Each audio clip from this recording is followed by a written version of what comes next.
Hello everyone, and welcome back to my channel. Today, I'm bringing you a brand new video about the story of LyTuDiep and James. I'm sure you still remember, after all the hardships and storms, James, Diep, and little Nee finally got to live together in their new home, a place filled with laughter and the peace they had always longed for. Now, every morning, Nee's laughter echoes in the small courtyard. Diep tends lovingly to the lush green garden by the porch, while James is busy with his work, a job he truly loves. After enduring immense pressure for years, James finally decided to step out of his powerful father's shadow, choosing his own path so he could live as himself and protect the woman he loves. No longer depending on the big corporation, James built his own agricultural purchasing company, named after the initials of his and Diep's names. He wanted this company to be more than just a workplace. It's a symbol of love, trust, and perseverance, forged through all the trials they've faced together. By his side, Diep remains his greatest source of motivation. She quietly helps him with record keeping, contacts local farmers, and learns how to sort and preserve produce. As for little Nee, though still young, she's the joy and the light that makes their home warmer than ever. And that's exactly why I want to continue sharing this story with you today, the story of a new journey, where James not only proves himself, but also devotes his heart to protecting the happiness he once nearly lost. Stay tuned and watch today's video to see the next chapter in the story of LyTuDiep and James. That afternoon, the sunlight had softened. The last golden rays of the day filtered gently through the bamboo trees along the road, casting a warm glow over the yellowing fields, now cracked and dry under the lingering heat. James drove slowly down the narrow lane at the edge of the village, where an old tile-roofed house nestled quietly beneath a large mango tree. From afar came the familiar sounds of chickens clucking and dogs barking, a rare moment of pure countryside peace. In the front yard, a middle-aged man was carefully spreading out dried corn. The golden kernels glistened under the fading sun, and the crisp sound of sacks brushing against the cement ground was like the melody of harvest time. The air was filled with the scent of sunlight, straw, and the earthy fragrance of the fields, so familiar that James instinctively took a deep breath, feeling a wave of nostalgia for his long-lost childhood days in the countryside. He walked closer, smiling warmly. "Mind if I take a look? This corn looks like it's been dried really well." The man looked up, wiping sweat from his brow. His voice was hoarse but kind. "Yes, I dried it for 3 full days. Both the lower and upper plots together make about 30 bags." James knelt down, checking the kernels carefully, each one crisp, evenly dried, plump, and bright in color. He nodded approvingly. "Beautiful corn. You've done it really well." After a short, friendly round of bargaining, they settled on a price of 65,000 VND per bag, higher than the local market rate. The man looked surprised, his eyes flickering with hesitation. "At that price, you might be losing money." James smiled, calm yet sincere. "It's all right. Consider it a friendly start, our first time working together." The man paused, then nodded, his sun-darkened face lighting up with a genuine smile. "Thank you. Not many buyers are this fair anymore. Most people just want to haggle down. Meeting someone like you, I truly appreciate it." The evening breeze rustled through the rows of golden corn, mingling with the soft sound of the sacks and the gentle laughter of 2 men, strangers, yet oddly familiar. It was a simple, humble exchange, but in James's eyes, it carried a quiet joy, the joy of a man truly beginning a new journey, with his own 2 hands. As James finished jotting down his notes, the evening breeze swept gently across the yard, carrying with it the faint, smoky scent of burning straw. He looked up. From the far end of the lane, a young girl in a school uniform was running toward them. Her shoes were dusty, her hair messy from the wind. But what caught his attention most was her face, Unusually serious, stripped of the carefree innocence typical of children playing in the fields earlier. The middle-aged man quickly set down the sack of corn, his voice softening, tinged with concern. "Where have you been, sweetheart?" The girl stopped, panting lightly. Her eyes were firm, yet there was a flicker of hesitation in them. I'm going back to live with my real parents. I'm not staying here anymore." The air seemed to freeze. Even the wind went still, only the faint rustle of plastic bags echoed beneath James's feet. He stood motionless for a moment, trying to make sense of what had just unfolded, while the man beside him stared blankly at the child, disbelief clouding his eyes. "I've raised you all these years, how could you just leave me?" His voice trembled, rough and dry, as though the words themselves scraped against his throat. The girl lowered her head, gripping the strap of her schoolbag tightly.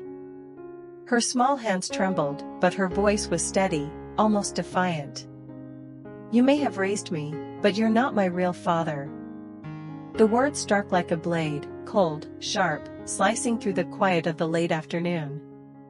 The man stood there, silent, his weary eyes dimmed by age and sorrow.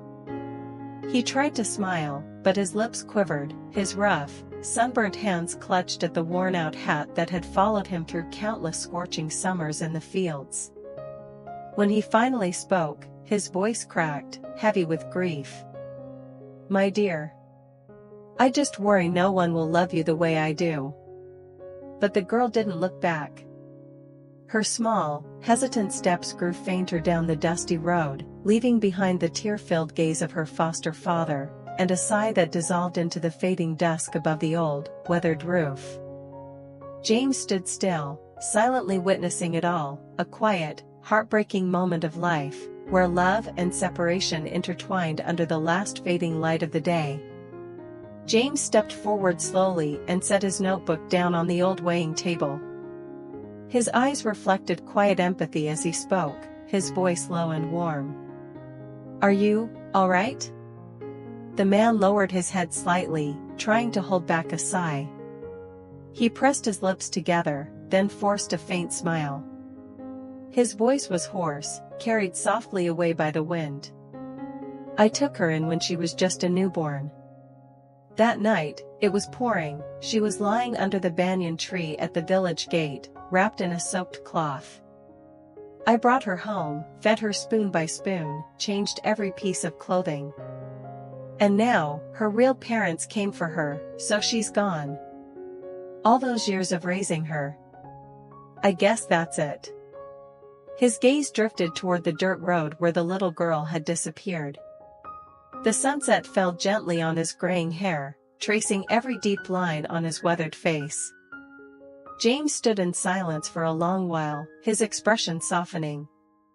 The man's words stirred something deep inside him, a place that remembered what it felt like to be separated, to lose someone dear.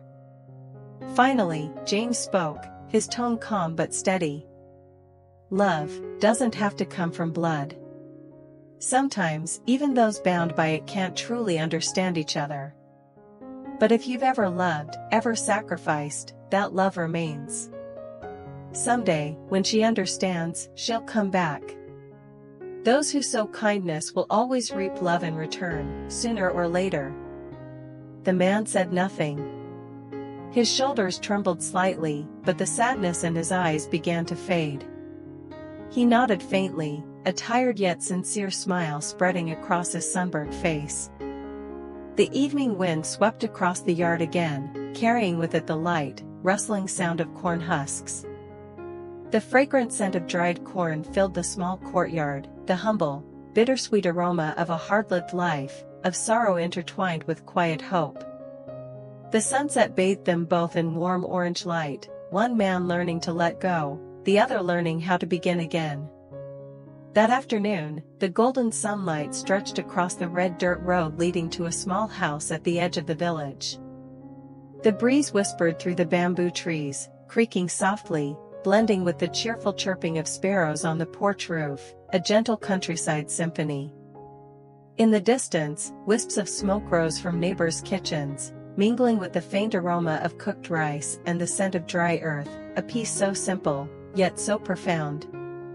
James's small truck rumbled slowly into the yard, its bed piled with rolls of wire fencing, concrete posts, coils of barbed wire, bags of cement, and a few shovels. He climbed down, rolled up the sleeves of his dust-stained white shirt, sweat glistening on his forehead, yet his eyes shone with quiet excitement. Wiping his brow, he called out brightly, "Diep, let's fence the garden today.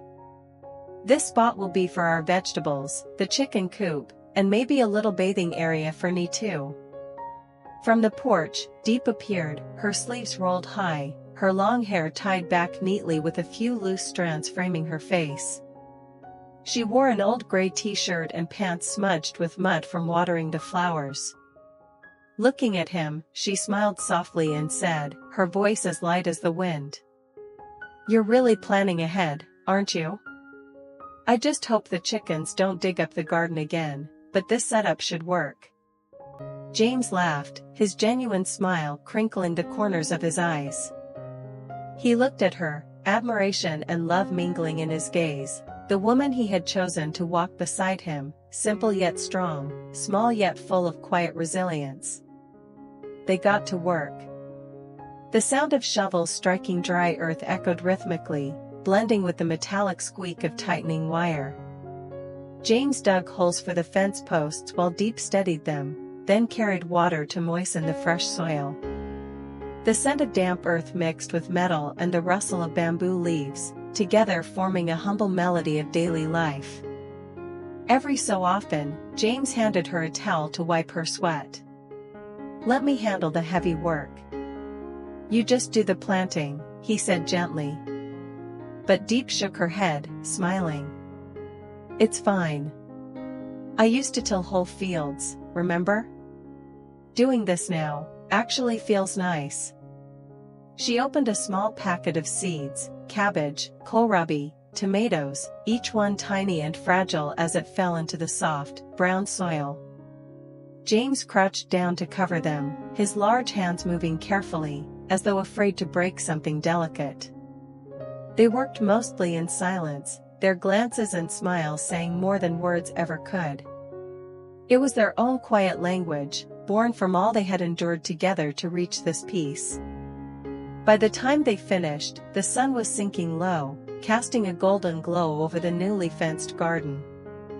The concrete posts stood straight, and the metal wires gleamed in the light, encircling the small patch of land like a frame around a new dream.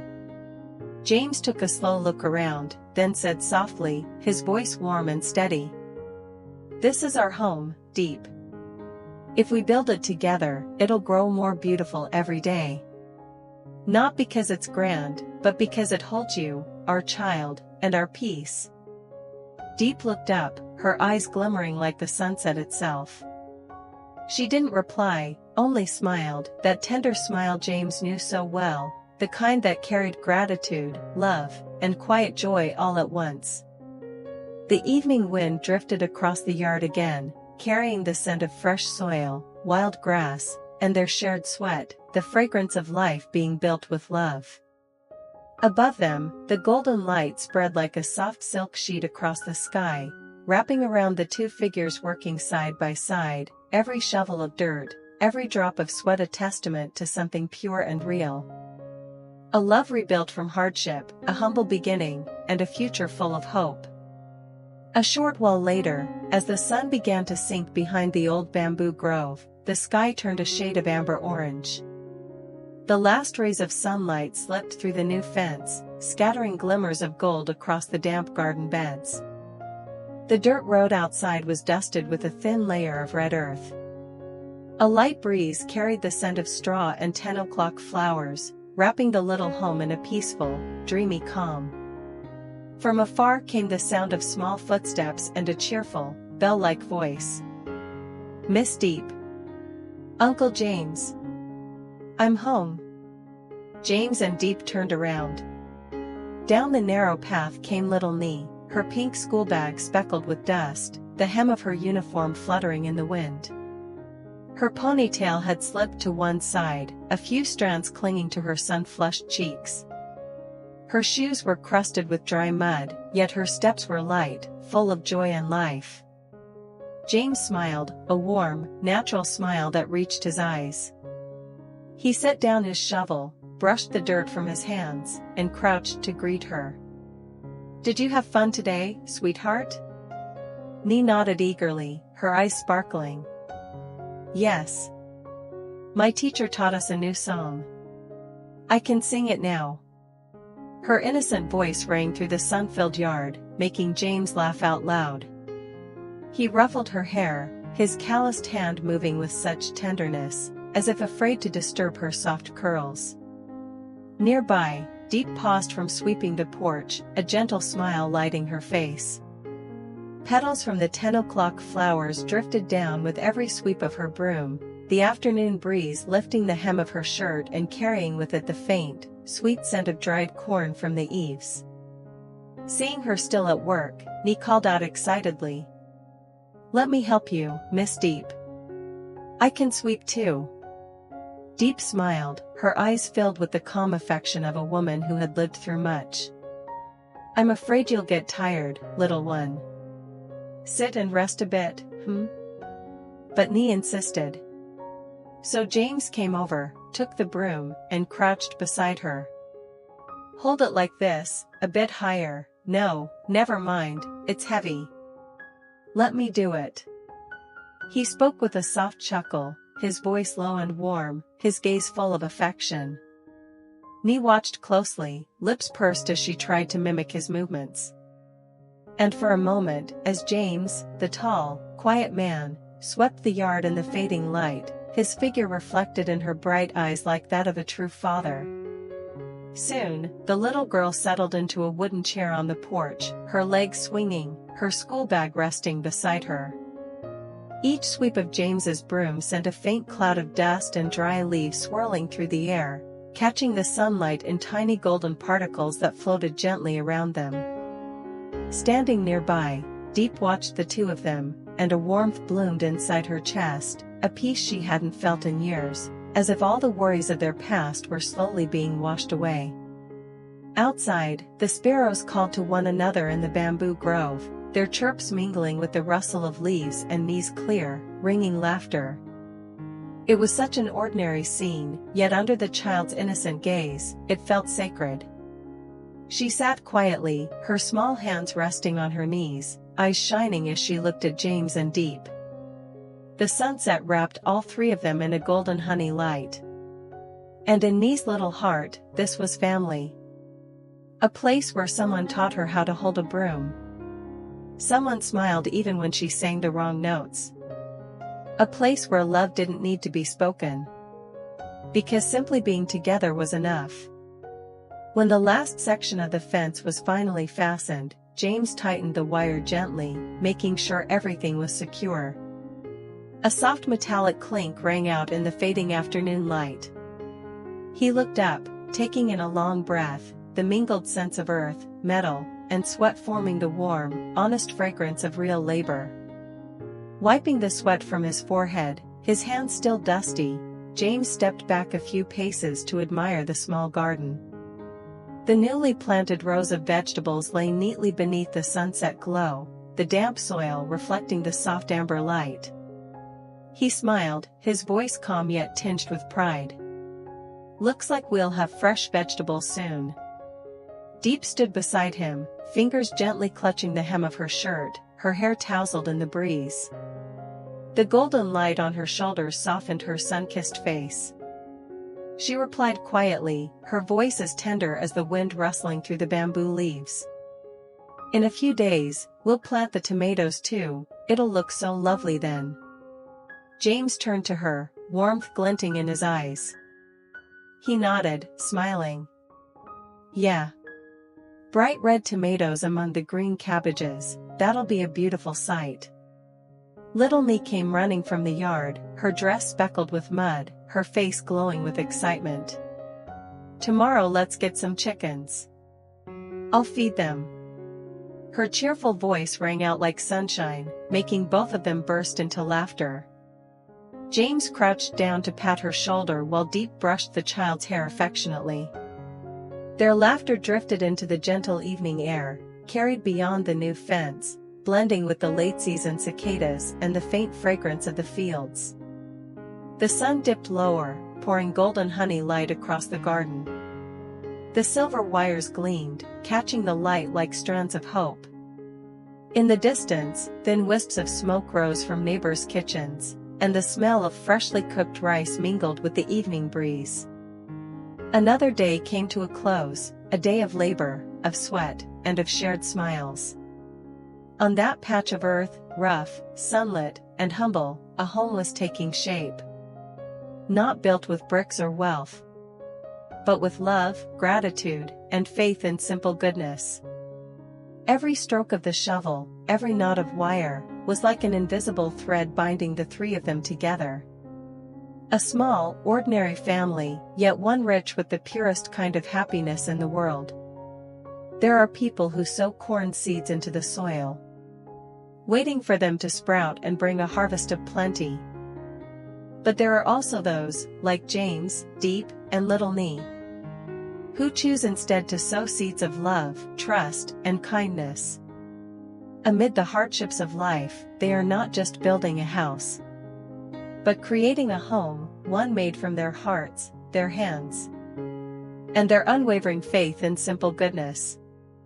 For sometimes, happiness isn't found in grand things, but in the quiet moments, planting vegetables together, fixing the garden fence, and watching the gentle smile of someone you love beneath the evening breeze.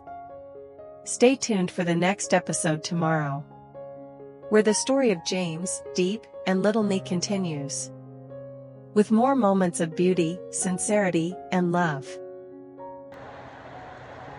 Xin chào tất cả mọi người đã quay trở lại với kênh của mình. Hôm nay thì mình tiếp tục đưa đến với mọi người câu chuyện của Lý Tử Diệp và CEO James.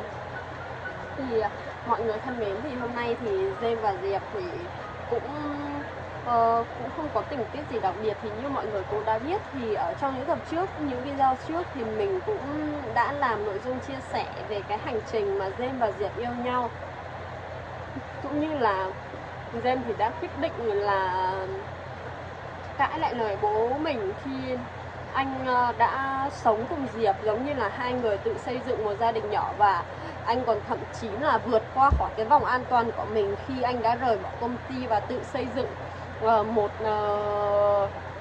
cái công ty nhỏ khác là nơi thu mua nông sản và nhận nuôi bé Nhi. Và hành trình của họ còn rất là nhiều trắc trở, cũng như là con đường để tìm đến hạnh phúc thì nó không hề dễ dàng. Mọi người hãy theo dõi video để đón xem những tình tiết tiếp theo nhé.